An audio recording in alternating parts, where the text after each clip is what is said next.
Halo teman-teman, selamat datang di channel Dimap. Aduh, udah lama juga ya saya nggak membawa alur cerita film lagi. Mohon dimaklum juga ya karena daring ini tugas kuliah saya super banyak sehingga saya nggak ada waktu buat bikin alur cerita film lagi. Dan sekarang insya Allah udah sedikit renggang sehingga saya dapat untuk menceritakan alur film kembali. Sebelumnya terima kasih kepada kalian para subscriber baru dan selamat datang. Semoga kalian betah dengan konten utama saya yakni alur cerita film. Dan ya langsung aja ya ke videonya. Dan kali ini saya akan menceritakan sebuah alur film yang berjudul The Platform, yang dimana film ini berkisah tentang seorang pria bernama Goreng yang dimana dia memasuki sebuah tempat atau bisa disebut lubang, yang dimana lubang tersebut terdiri dari tingkat atas, bawah, dan terjatuh, yang dimana tingkat atas mereka hidup enak dengan dipenuhi banyak makanan, lalu tingkat bawah tuh ya ada sih makanan tapi balatak gitu ya, dan tingkat yang terjatuh itu sama sekali tidak ada makanan. Dan ya bagaimana keseruan ceritanya? Ya tanpa perlu berlama-lama lagi langsung saja kita menuju videonya.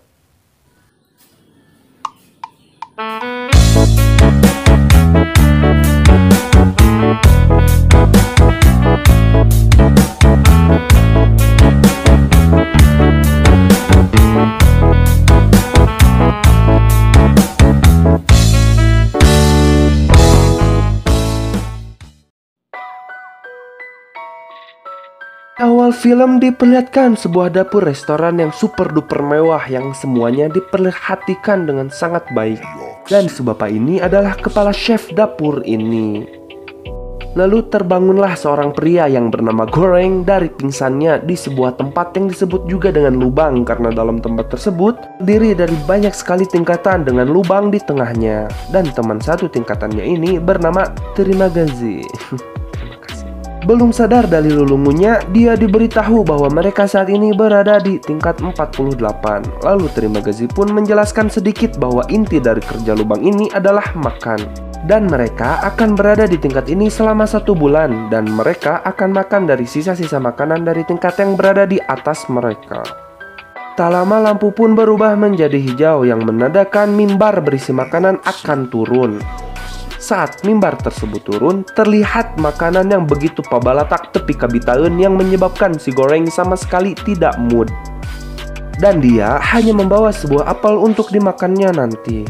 Lalu tibalah mimbar tersebut turun dan suhu ruangan pun menjadi sangat panas. Itu karena apel yang dibawa oleh si Goreng, dimana jatah mereka makan hanya jika mimbar tersebut berada di tingkat mereka saja. Dan jika mereka curang atau menyimpan makanan untuk nanti, maka suhu ruangan akan naik hingga mereka terbakar atau turun hingga beku. Alhasil, Goreng pun melemparnya kembali. Lalu diperlihatkan flashback di mana si Goreng tersebut sedang diwawancara oleh seorang HRD perusahaan sebelum masuk ke dalam lubang ini. Dan ternyata tujuan si Goreng kesini yaitu agar dia bisa berhenti merokok dan membaca buku. Dan dia diperbolehkan untuk membawa satu barang. Dia pun memilih sebuah buku itu yang berjudul Don't Quick Script. Dan dia akan berada di sini selama 6 bulan. Lalu dia dapat mendapatkan gelar diploma terakreditasi. Kembali ke lubang dan rupanya itu adalah mimbar yang kembali ke atas dengan kecepatan yang dimana jika tersabet olehnya pasti bucat dibuatnya. Keesokan harinya setelah mimbar tersebut turun, Terima Gazi pun menjelaskan alasan dia ke dalam lubang ini. Dan ternyata dia masuk ke dalam lubang ini karena dia membunuh seorang imigran karena tertimpa oleh TV yang dia lempar keluar jendelanya. Dan saat di pengadilan, dia diberi pilihan untuk masuk rumah sakit jiwa atau lubang selama 1 tahun. Lalu dia pun memilih lubang. Dan barang yang dia bawa adalah pisau samurai plus, yang dimana pisau itu akan bisa mengasah dirinya sendiri saat dipakai. Atau dengan kata lain, pisau tersebut tidak akan pernah tumpul. Keesokan harinya saat mimbar tersebut turun, Goreng yang sudah lapar karena geleh akibat makanan tersebut pabalatak, dia pun mulai mendekati mimbar tersebut dan makan hidangan pabalatak tersebut. Keesokan harinya saat mereka sedang bersantai, tiba-tiba rupanya terdapat seorang pria yang terjatuh dari atas. Goreng yang masih memiliki rasa kemanusiaan pun marah karena tidak ada yang melakukan apapun. Lalu setelah tamas, dia pun bertanya kepada Trimagazi mengenai tingkatan yang pernah dia tempati. Dia pun menjawab dia terbangun di tingkat 72, lalu 26, 78, 43, 11, 79, 32, 8, dan 132. Sekarang di tingkat 48 bersama si Goreng. Lalu disambung oleh si Goreng dengan bertanya bagaimana cara dia bisa bertahan di lantai 132 tanpa makanan, sementara sekarang teman satu lubangnya tidak ada. Oh iya, lupa. Gua lupa jelasin. Jadi saat mereka berpindah tingkatan setiap bulannya, mereka akan selalu bersama dengan teman satu lubangnya yang sama seperti saat inilah gitu, Trimagazi dan Goreng. Maka bulan depan mereka pun akan tetap bersama hingga waktunya selesai. Dan jika salah satunya die atau selesai, maka teman satu selnya atau satu tingkatnya akan diganti dengan yang lain gitu, oke? Oke, lanjut. Di sini pun si Goreng curiga jika si Trimagazi telah memakan satu teman selnya saat berada di tingkat 132. Lalu tak lama mimbar pun turun dan ternyata terdapat seorang wanita bernama Miharu. Dan tujuan Miharu menaiki mimbar tersebut untuk mencari anaknya yang hilang, yang sudah jelas semua orang tidak percaya terhadap anak tersebut. Dan sebelum turun, Miharu akan membunuh teman satu selnya dengan tujuan agar bulan depan dia akan satu tingkat bersama anaknya. Dan kemungkinan orang yang jatuh tadi merupakan teman satu selnya itu atau satu tingkatnya. Lalu disambung oleh si Trimagazi bahwa dia tidak membunuh temannya, tetapi terdapat mayat yang jatuh tepat saat mimbar tersebut berada di tingkat 132 waktu itu, sehingga mereka berdua bisa hidup dengan memakan mayat tersebut. Dan teman satu tingkatnya itu bisa berganti karena kebetulan teman satu tingkatnya itu sudah selesai untuk berada di lubang ini, sehingga bisa berganti dengan si Goreng yang dimana dia baru masuk bulan ini.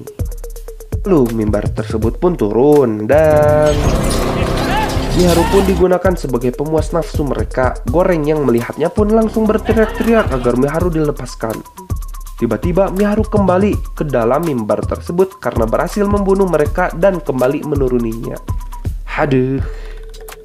Lalu hari demi hari pun mereka lewati dengan hubungan mereka yang sudah semakin akrab. Waktu pun berjalan cepat dan ini merupakan waktu terakhir mereka untuk berada di tingkat ini dengan ditandai aroma gas yang memenuhi ruangan tersebut yang akan membuat mereka tak sadarkan diri.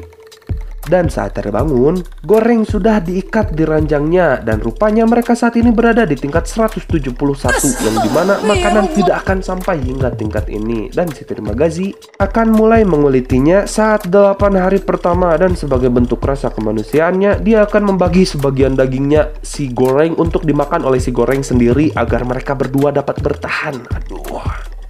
Dan tak lama mimbar pun turun dan benar saja tak ada sedikit pun makanan, hanya cucian piring yang menumpuk. Hari ke hari pun dilewati dengan si Goreng yang terus berteriak dan meronta-ronta di ranjangnya. Lalu hari pemotongan daging pun dimulai dan pada saat yang sama mimbar pun turun yang terdapat Miharu di atasnya dan Miharu pun melepaskannya dan membiarkan si Goreng untuk melihat si Trimagazi. Lalu saat si Goreng tersadar, dia melihat Miharu yang sedang menguliti si Trimagazi. Aduh, juga domba bos. Dia pun memberikan dagingnya kepada si Goreng untuk dimakan.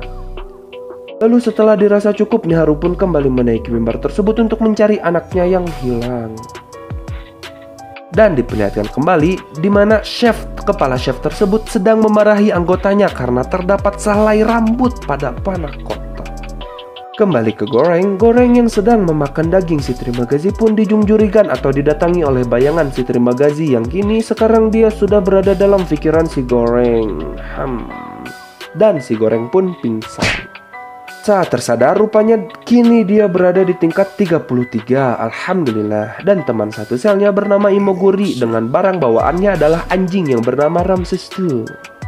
Dan diperlihatkan flashback kembali yang ternyata Imoguri merupakan orang yang mewawancarai si Goreng sebelum dia masuk ke dalam lubang ini. Lalu saat ditanya tentang makanan favoritnya untuk disajikan dalam menu, si Goreng pun menjawab escargot atau siput. Atau ya tutut versi bintang 5. Oke, kembali ke lubang.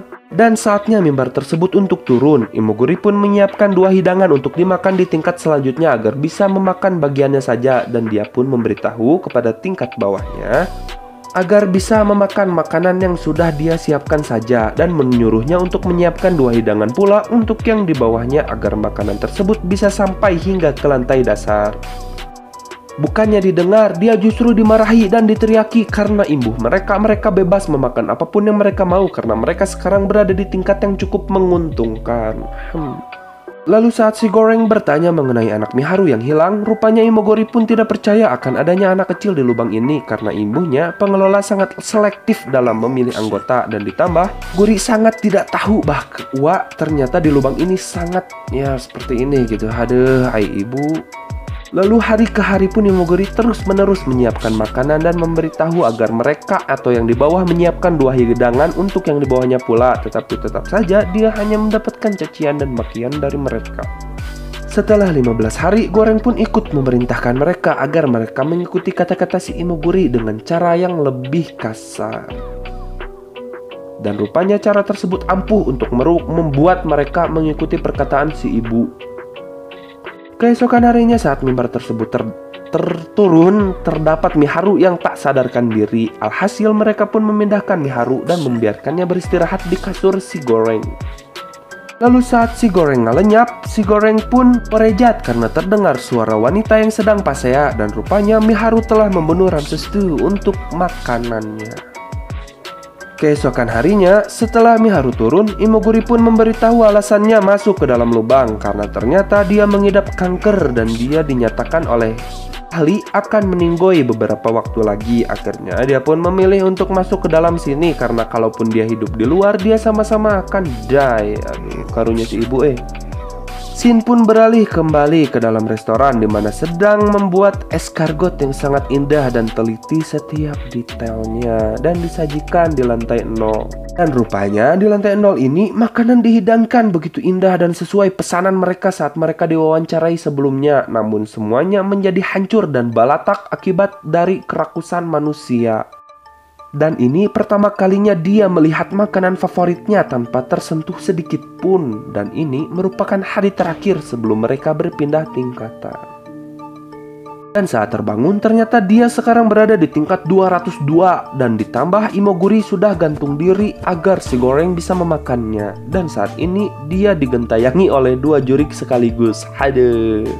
Hari ke hari pun dia lalui dengan frustasi, lalu dia pun menghitung jumlah lantai yang dilewati oleh mimbar tersebut hingga mimbar tersebut naik ke atas untuk mengetahui ada berapa tingkatan di dalam lubang tersebut. Dan tibalah waktu di mana Goreng mulai menguliti Imoguri menggunakan piringan yang dia bawa untuk dijadikan makanan dengan ditemani oleh Jungjurigan si Terimagazi. Dan ternyata dia berada di lantai 6 dengan ditemani oleh temannya yang baru yang bernama Baharat. Dan Baharat ini memiliki tujuan untuk menaik ke lantai 0 karena imbuhnya dia sudah dibisiki oleh Tuhan untuk meninggalkan lubang ini.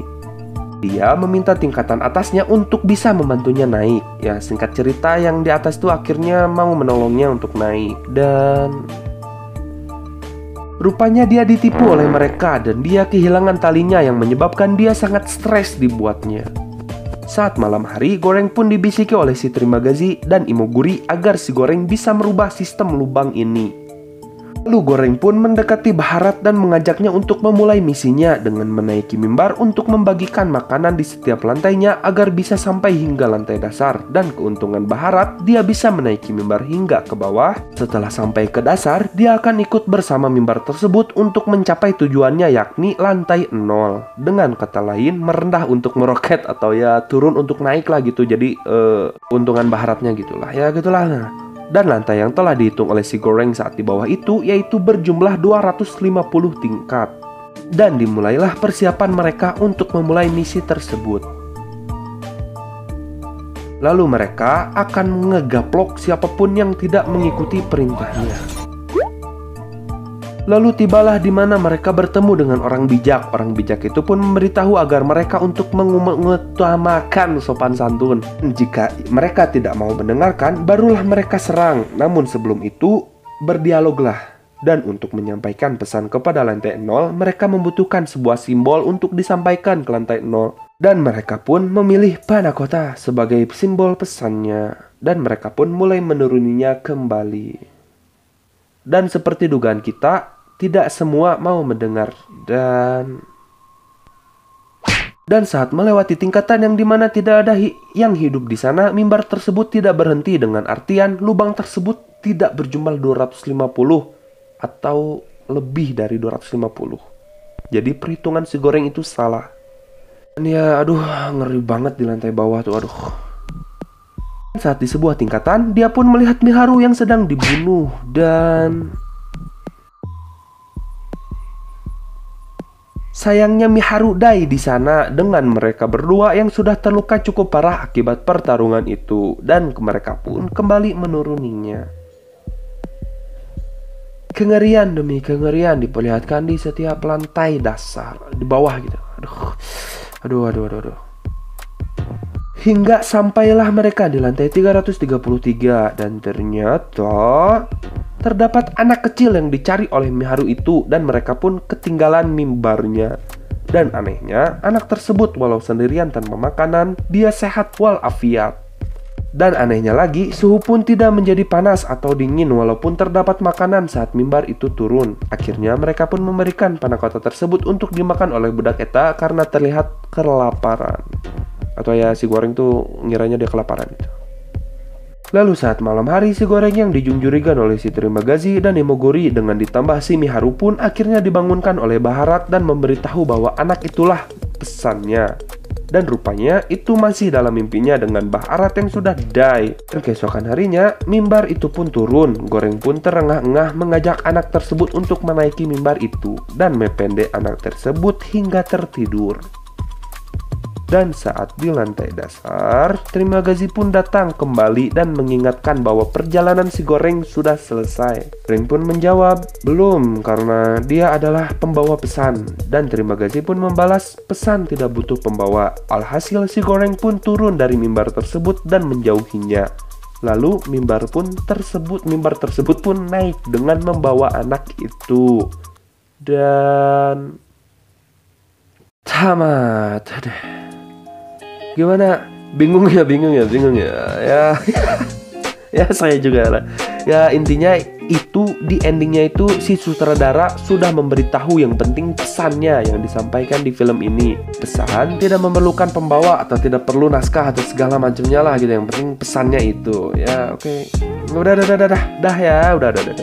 Sekian untuk video kali ini. Terima kasih untuk yang telah menonton sampai akhir. Kurang lebihnya mohon dimaafkan. Wassalamualaikum warahmatullahi wabarakatuh.